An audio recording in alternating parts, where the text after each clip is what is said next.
मेरा शौहर बेरोजगार था, कोई काम नहीं करता था, मगर हर साल एक बच्चा जरूर पैदा करता। सास ससुर और देवर सभी लोग मुझ पर बहुत गुस्सा करते कि जब शौहर कुछ कमाता नहीं तो हर साल बच्चा क्यों पैदा करती हो। मैं रोकर चुप हो जाती। जैसे ही मेरा छठा बच्चा पैदा हुआ, उससे अगले दिन हादसे में मेरे शौहर का इंतकाल हो गया। बच्चों को पालना मुश्किल हो गया। देवर ने गुस्से में आकर घर से निकाल दिया। मैं भाई के पास रह रही थी, मगर बच्चों को पालने के लिए एक लेडी डॉक्टर के पास काम करने लगी। एक दिन लेडी डॉक्टर ने मुझे एक बच्चा दिया और कहा, ये बच्चा ले जाकर इस पते पर दे आओ। मुझे कुछ अजीब सा लगा था, मगर मैं मजबूरन वो बच्चा देने चली गई। जब मैं वो बच्चा लेकर उस पते पर पहुंची तो मेरे कदमों तले से जान निकल गई, क्योंकि जिस आदमी ने दरवाजा खोला वो तो एक दिन पहले ही मेरे पास मेरा छठा बच्चा पैदा हुआ था। और आज मुझे ऐसी दर्दनाक खबर मिली थी कि मेरा जिस्म बिल्कुल सुन पड़ चुका था। मेरा ससुर रोकर मेरे पास आया था और उसने मुझ पर आसमान गिराया था। मुझे लगा था कि मैं सांस भी न ले पाऊंगी। मेरे ससुर ने बताया कि शहर के मरकजी बाजार में होने वाले धमाके में मेरे शौहर का इंतकाल हो गया है। मुझे ऐसे लगा जैसे किसी ने मेरे कानों में पिघला हुआ शीशा डाल दिया है। मेरे ऊपर तले 6 बच्चे थे, जिसमें से एक तो कल ही पैदा हुआ था और वो मासूम अपने होने के अगले दिन ही यतीम हो चुका था। मुझे इस खबर पे बिल्कुल भी यकीन नहीं आ रहा था, क्योंकि मेरा शौहर तो मुलाजमत की तलाश में दूसरे शहर गया हुआ था।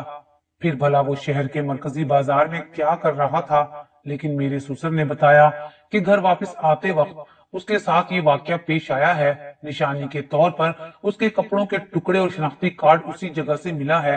ये खबर तो मुझ पर किसी बम की तरह गिरी थी। मुझे तो अपने शौहर का आखिरी दीदार भी नसीब ना हुआ था। मैं अपनी बदनसीबी पर मातम मना रही थी। मेरे बच्चों को तो अभी इतनी भी समझ ना थी कि उन्हें पता चलता कि उनके सर से बाप का साया उठ गया है। जैसे ही ये खबर मेरे आस पड़ोस में पहुंची तो लोग हमदर्दी के लिए आने लगे, लेकिन उस वक्त मेरे कदमों तले जमीन निकल गई जब हर आने वाले ने मेरे छठे बच्चे को मनहूस करार दिया और कहा कि यही बदनसीब है जिसके आने से मेरे शौहर की जान चली गई है। आहिस्ता आहिस्ता ये बातें मेरी सास के कान में पड़ गईं। मेरी सास, जो कि अब तक बेटे के गम में निढाल थी, अचानक सब कुछ भूल भुलाकर मेरे छठे बच्चे की दुश्मन बन गई और मुझे और मेरे बच्चे को गालियां देने लगी। लोगों ने बात करके मेरे ससुराल वालों को मौका दे दिया था कि वो मुझे निकाल बाहर करते, और फिर ऐसा ही हुआ था। मेरा जेठ, जो कि पहले ही इस घर में नजर लगाए बैठा था, ये घर मेरे ससुर का था। अपने भाई के मरते ही उसने मेरे बारे में तरह तरह के फसाने मशहूर करना शुरू कर दिए। मैं एक दिन की जिच्चा थी, मेरी हालत पहले ही बहुत खराब थी और ऐसे में इन सब बातों से मेरी तबीयत बहुत ज्यादा बिगड़ गई थी। मेरा शौहर निकट्ठू और कामचोर था, इसलिए मेरे सास ससुर और जेठ पहले ही मुझसे तंग थे। मेरा भाई और भाभी, जो कि मुझसे ताजियत के लिए आए थे, मेरी सास ने उनसे कहा कि जाते जाते अपनी इस बहन को भी और उसके मनहूस बच्चों समेत ले जाओ, अब इस घर में इसकी कोई जगह नहीं है। ये सुनकर तो मेरी जेठानी की बाछें खिल गई थी।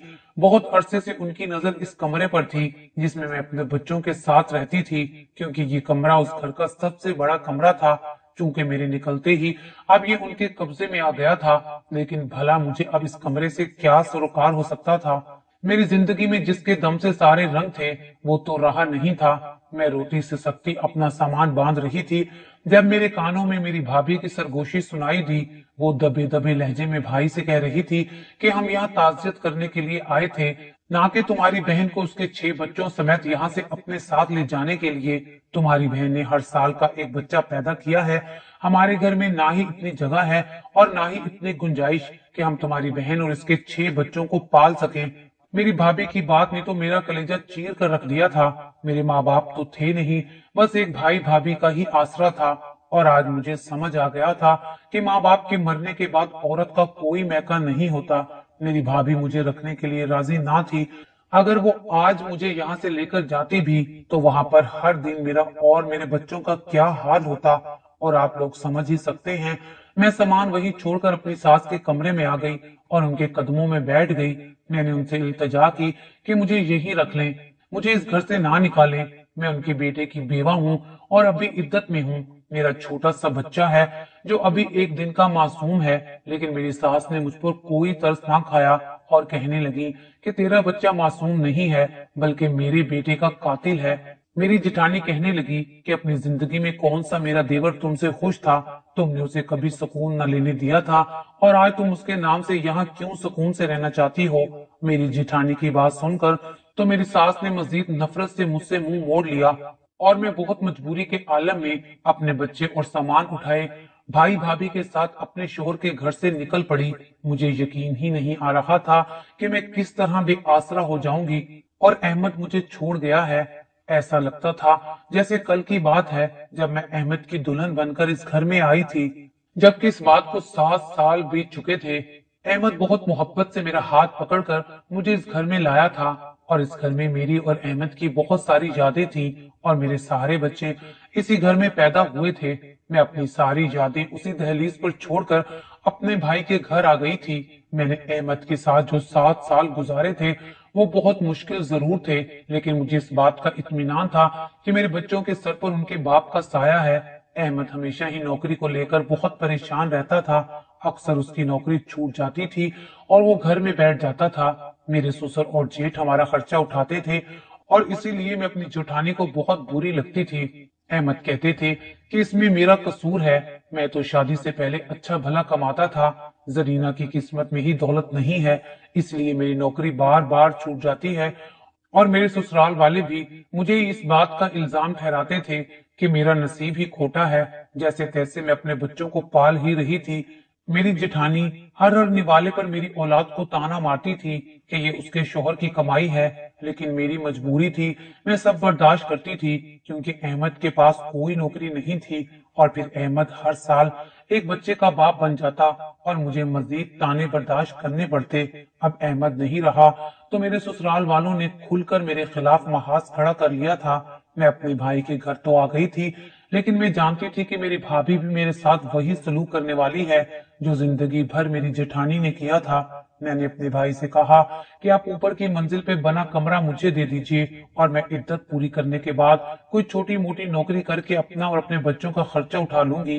भाई तो शायद खुद भी यही चाहता था, इसलिए फौरन मान गया और यूं मैं ऊपर वाली मंजिल पे बने एक छोटे से कमरे में मुंतकिल हो गई। वहां पर पड़ा सारा कबाड़ भाई ने फरोख्त कर दिया।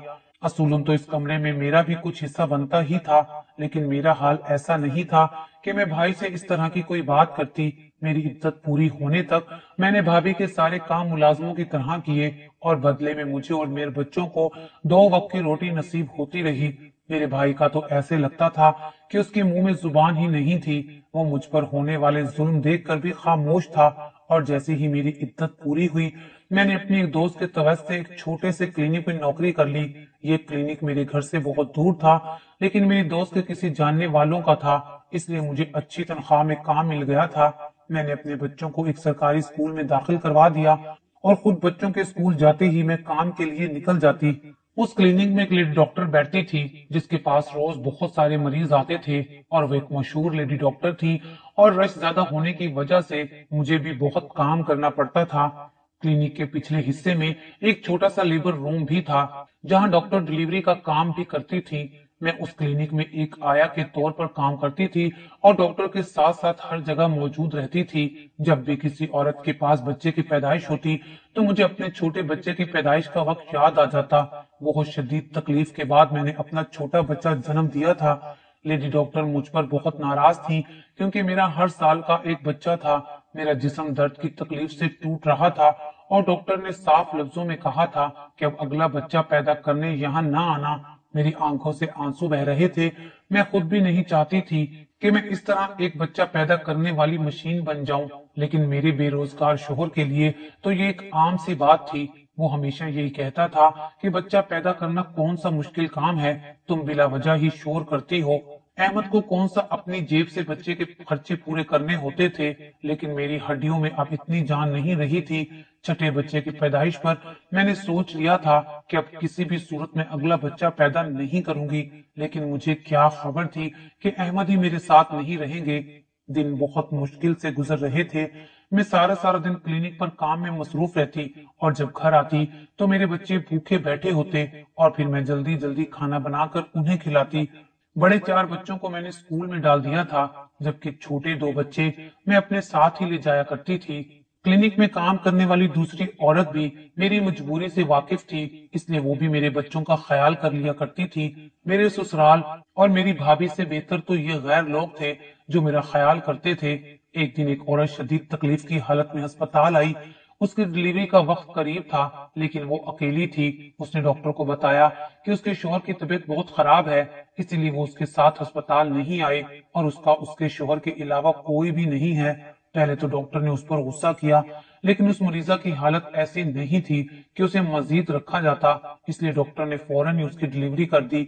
उस औरत ने खूबसूरत सी बच्ची को जन्म दिया, लेकिन उसकी हालत नासाज होती चली गई। उस औरत ने मुझे इशारे से अपने पास बुलाया और पर्ची पर एक पता लिखा हुआ मेरे हवाले किया और मुझसे वादा किया कि अगर उसे कुछ भी हो जाए तो मैं उसकी बच्ची को इस पते पर उसके शोहर के पास लाजमी पहुंचा दूंगी और उसके शोहर को उसकी मौत की इत्तला भी कर दूंगी। मैंने उसकी हालत देखते हुए मजबूरन उससे वादा कर लिया। औरत अगले 1 घंटे तक जिंदगी और मौत की जंग लड़ती रही, लेकिन मौत की जीत हुई और वो जिंदगी से हार गई। उसकी मौत ने मुझे भी बहुत दुखी कर दिया था। मेरा बेटा पैदाइश के अगले दिन यतीम हो गया था और उसकी मासूम बच्ची पैदाइश के अगले ही घंटे में अपनी मां से महरूम हो गई थी। बच्ची को उसके घर ले जाते वक्त मुझे कुछ अजीब सा लगा था कि कहीं आगे मामला कुछ और ही ना हो और मैं मुफ्त में फंस जाऊं। खैर, मैं उसकी बच्ची को गोद में उठाई उस पते पर पहुंची तो वो एक छोटा सा फ्लैट था। जैसे ही मैंने दरवाजा बजाया तो ये देखकर मेरे पैरों तले से जान निकल गई कि दरवाजा खोलने वाला शख्स तो मेरा ही शौहर था। न जाने कितने लम्हे में कुछ भूल न पाई और सत्ते के आलम में अपने शौहर को जिंदा सलामत अपने सामने खड़ा देखती रही। मुझे देखकर मेरे शौहर की हालत ही खराब हो गई थी।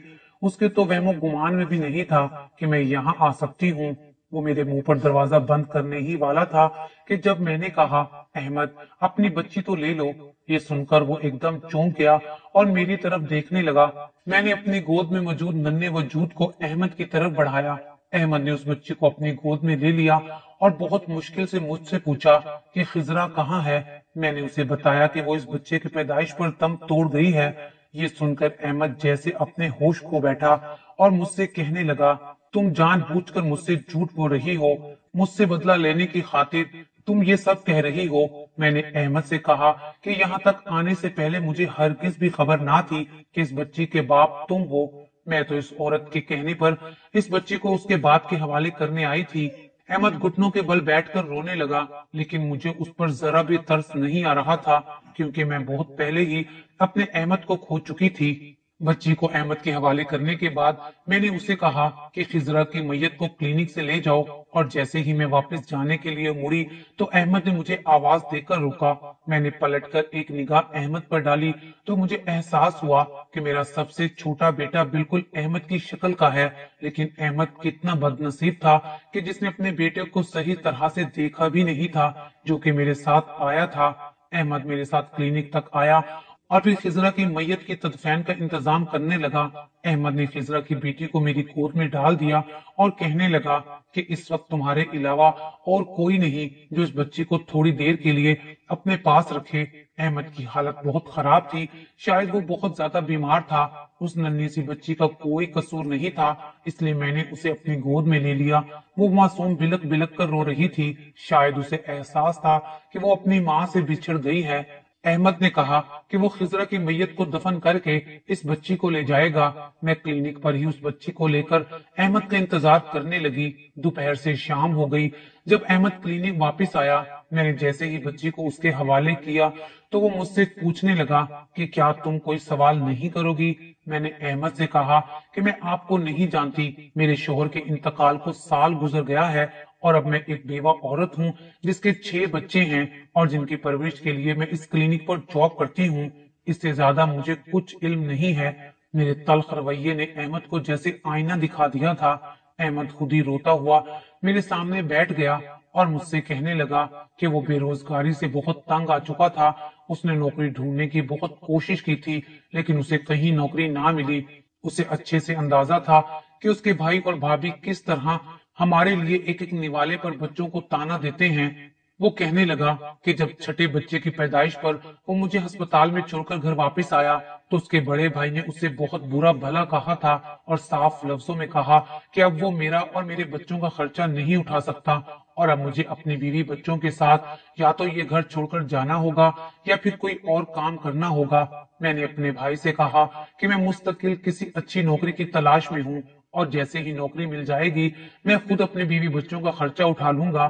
فی الحال مجھے ایک چھوٹے سے دفتر میں چپڑاسی کی نوکری مل گئی ہے، تنخواہ اتنی تو نہیں ہے کہ میں سارا خرچہ اٹھا سکوں، پر میں بہت جلد ایک اچھی نوکری ڈھونڈ لوں گا۔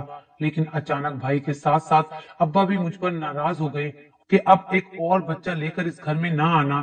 ابا نے تو یہاں تک کہہ دیا کہ گھر آنے سے پہلے اپنے اگلے بچے کو ایری سینٹر دے آنا۔ میں بہت دل برداشتہ ہو چکا تھا، ایسا نہیں تھا کہ میں کام چور تھا، بس مجھے اچھی نوکری نہیں مل رہی تھی۔ میرے بہت منت کرنے پر ابا نے مجھے ایک ہفتے کی مہلت دی اور کہا کہ اس ایک ہفتے میں تم اپنا کوئی ٹھکانہ ڈھونڈ لو۔ ابا کی تو باتوں نے میرا دل توڑ کے رکھ دیا تھا۔ اگلے دن دفتر کے کام سے شہر کے مرکزی بازار پہنچا تو اچانک ہی وہاں دھماکہ ہو گیا، لیکن اللہ کے فضل سے میں بالکل ٹھیک تھا۔ لیکن اچانک ہی میرے دماغ میں خیال آیا کہ اگر میں گھر واپس جانے کی بجائے خود کو مرا ہوا ظاہر کروں گا تو ہو سکتا ہے تمہارے بچوں کو میرے گھر میں ٹھکانہ مل جائے۔ مجھے یقین تھا کہ میرا باپ تمہیں اپنے گھر میں ضرور پناہ دے گا کیونکہ تم میرے 6 بچوں کی ماں تھی، اور یہی سوچ کے میں گھر آنے کی بجائے اپنے ایک دوست کے فلیٹ میں جا کر رہنے لگا۔ میں نے وہ چھوٹی سی نوکری بھی چھوڑ دی تھی جس فلیٹ میں رہتا تھا۔ میں نے وہیں اپنے دوست کے مشورے سے کام کرنا شروع کر دیا۔ میں فلیٹ میں رہنے والے لوگوں کا سودا سبزی لاتا اور بدلے میں ان سے کچھ پیسے اضافی وصول کرتا۔ میرا کام بہت اچھا چل گیا تھا کیونکہ فلیٹ میں رہنے والے لوگ زیادہ تر اپنا سودا سبزی میرے ہی ذریعے منگواتے تھے۔ میں نے پلٹ کر ایک دفعہ بھی گھر کی طرف نہیں دیکھا تھا کیونکہ میں نہیں چاہتا تھا کہ میری وجہ سے تمہیں در در کے ٹھوکریں کھانی پڑیں۔ ایسے ہی ایک دن میری ملاقات خضرا سے ہوئی۔ جب میں اسے سبزی پہنچانے اس کے فلیٹ میں گیا تو اس کی طبیعت خراب تھی، وہ اکیلی تھی۔ اس نے مجھ سے مدد مانگی اور میں اسے جیسے تیسے اٹھا کر اسپتال لے گیا۔ کچھ دن میں خضرا کی خدمت کی اور وہ بالکل ٹھیک ہو گئی۔ خضرا ایک بہت امیر لڑکی تھی جس کے ماں باپ کا ایک حادثے میں انتقال ہو گیا تھا اور وہ اکیلی رہتی تھی۔ خضرا کو مجھ سے محبت ہو گئی، اس لیے میں نے اسے صاف صاف بتا دیا تھا کہ میں ایک شادی شدہ مرد ہوں اور بہت مجبوری میں اپنے بچوں کو چھوڑ کر آیا ہوں۔ خضرا نے کہا کہ اسے اب ان سب باتوں سے کوئی فرق نہیں پڑتا اور وہ مجھ سے شادی کرنا چاہتی تھی۔ اس کے پاس پیسوں کی کوئی کمی نہیں تھی، اس لیے اس نے مجھے کہا کہ تمہیں کام کرنے کی بھی ضرورت نہیں ہے، میں تمہاری ساری ضروریات پوری کر دوں گی۔ یہ سن کر میں نے خضرا سے شادی کر لی۔ جب خضرا امید سے ہوئی تو اس کے بعد اس کی طبیعت مستقل خراب رہنے لگی۔ میں نے ہر طرح سے خضرا کا خیال رکھا تھا اور اس کی حالت بہتر نہیں ہو رہی تھی۔ اس کا بلڈ پریشر مستقل ہائی رہتا اور آج وہ چیک اپ کروانے کی غرض سے ہسپتال آئی تھی۔ مجھے پچھلے 2 دن سے شدید بخار تھا، اس لیے اس نے مجھے آرام کرنے کا کہا اور خود چلی گئی۔ مجھے نہیں معلوم تھا کہ اچانک اسے درد ہونا شروع ہو جائے گا اور اس کی ڈلیوری کا وقت آ جائے گا۔ میں نے کبھی سوچا بھی نہیں تھا کہ خضرا مجھ سے یوں بچھڑ جائے گی۔ احمد اپنے حصے کی کہانی سنا کر رونے لگا اور میں حیرت سے احمد کو دیکھتی جا رہی تھی۔ وہ کس طرح بے وقوف مرد تھا جو یہ بھی نہیں جان سکا کہ اس کا باپ اور بھائی اس کے جیتے جی اس کی بیوی اور بچوں کو رکھنے کے لیے راضی نہ تھے، تو اس کے مرنے کے بعد بھلا کیسے اس کی بیوی اور بچوں کو اپنے گھر میں برداشت کر سکتے تھے۔ احمد مجھ سے بچوں کے بارے میں سوال کر رہا تھا اور میں گم بیٹھی تھی، اسے حیرت سے تک رہی تھی، اور جب وہ بار بار ایک ہی سوال کی تکرار کرنے لگا تو میں نے اسے ایک ایک بات تفصیل سے سنا دی اور کہا کہ تم کیسے باپ ہو جو ایک ہی شہر میں ہوتے ہوئے بھی اپنے بچوں سے اس قدر لاپرواہی رکھتے رہے۔ تمہیں یہ بھی علم نہیں ہوا کہ تمہاری موت کے اگلے دن ہی تمہاری بیوی اور بچے زمانے کی ٹھوکروں پر آ گئے تھے۔ تم نے تو دوسری شادی رچا کر اپنا گھر آباد کر لیا، لیکن میرے معصوم بچے رول گئے تھے۔ اس کلینک میں نوکری کرنے کے بعد جب گھر جاتی ہوں تو میرے بچے بھوکے پیاسے بیٹھے میرے منتظر ہوتے ہیں۔ مجھے شرم آتی ہے یہ سوچ کر کہ تم میرے بچوں کے باپ ہو۔ بے روزگار ہونے کے باوجود بھی تم نے اپنی مرضی سے ہر سال بچہ پیدا کیا، اور جب ان بچوں کے خرچے اور پرورش کی بات آئی تو تم منہ چھپا کر فرار ہو گئے۔ میری باتیں سن کر احمد شرم سے سر جھکا کر بیٹھ گیا۔ میں نے صاف صاف لفظوں میں احمد سے کہا کہ اب مجھے اور میرے بچوں کو تمہاری کوئی ضرورت نہیں ہے۔ میرے بچوں نے بغیر باپ کی زندگی گزارنا سیکھ لیا ہے اور میں جیسے تیسے ان کا پیٹ پال رہی ہوں۔ احمد میرے قدموں میں بیٹھ گیا اور کہنے لگا کہ اسے ہرگز اندازہ نہیں تھا کہ اس کے باپ اور بھائی اس قدر سخت دل ہوں گے کہ وہ اس کی غیر موجودگی میں بھی اس کے بچوں کو بے سہارا کر دیں گے۔ احمد کہنے لگا کہ میں بھی یہی سوچ کر تمہیں اور بچوں کو چھوڑ گیا تھا کہ میرے بغیر شاید کہ تم لوگوں کا مستقبل بہتر ہو جائے گا اور تم لوگوں کے سر پر چھت رہے گی۔ میں نے احمد سے کہا کہ اگر یہی بات تھی تو ایک دفعہ پلٹ کر دیکھتے تو صحیح، ہماری خبر تو لیتے۔ تمہارا تو وہ بچہ جو صرف ایک دن کا تھا، زمانے نے اسے تمہارا قاتل ٹھہرا دیا، لیکن ان سب باتوں سے کوئی فرق نہیں پڑتا مجھے۔ میری اور میرے بچوں کی زندگی میں اب تمہاری کوئی جگہ نہیں ہے۔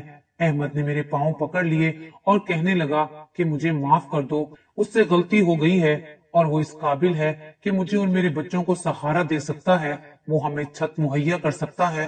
میں نے ایک نظر احمد پر ڈالی جس کی گود میں ایک ننھی سی معصوم بچی تھی۔ میرے بچوں نے تو بغیر باپ کے گزارا کرنا سیکھ لیا تھا، لیکن اس ننھی بچی کو ماں کی ضرورت تھی۔ میرے ساتھ لیٹا 1 سال کا چھوٹا بیٹا اپنے باپ کی طرف ہاتھ بڑھا کر کھیل رہا تھا۔ اب مجھے اپنے لیے نہیں بلکہ اپنے بچوں کے بہتر مستقبل کے لیے فیصلہ کرنا تھا۔ میں ساری زندگی ایک چھوٹے سے کباڑ خانے میں اپنے بچوں کو رکھ کر ان کا مستقبل تباہ نہیں کر سکتی تھی۔ میں احمد کو معاف تو نہیں کر سکتی تھی، لیکن اپنے بچوں کی خاطر اس کے ساتھ ایک سمجھوتا ضرور کر سکتی تھی۔ اگلے ہی دن میں اپنے بچوں کو لے کر احمد کے فلیٹ میں شفٹ ہو گئی جو خضرا نے اس کے نام کر دیا تھا۔ میرے بھائی بھابھی نے ایک دفعہ بھی مجھ سے یہ نہیں پوچھا کہ تم اپنے چھوٹے چھوٹے بچوں کو کہاں لے کر جا رہی ہو۔ شاید وہ تو اسی دن کے انتظار میں تھے کہ کب میں ان کا گھر چھوڑوں۔ ان کے رویے نے مجھے اپنے فیصلے پر مطمئن کر دیا تھا۔ اب میرے 6 نہیں بلکہ 7 بچے ہیں۔ احمد پوری طرح اپنی ذمہ داریاں نبھانے کی کوشش کر رہا ہے۔ کبھی کبھی عورت کو اپنا آپ بھلا کر اپنی اولاد کی خاطر ایسے سمجھوتے کرنے پڑتے ہیں۔ میں نے بھی ایسا ہی ایک سمجھوتا کر کے اپنی اولاد کے مستقبل کو محفوظ کر لیا تھا۔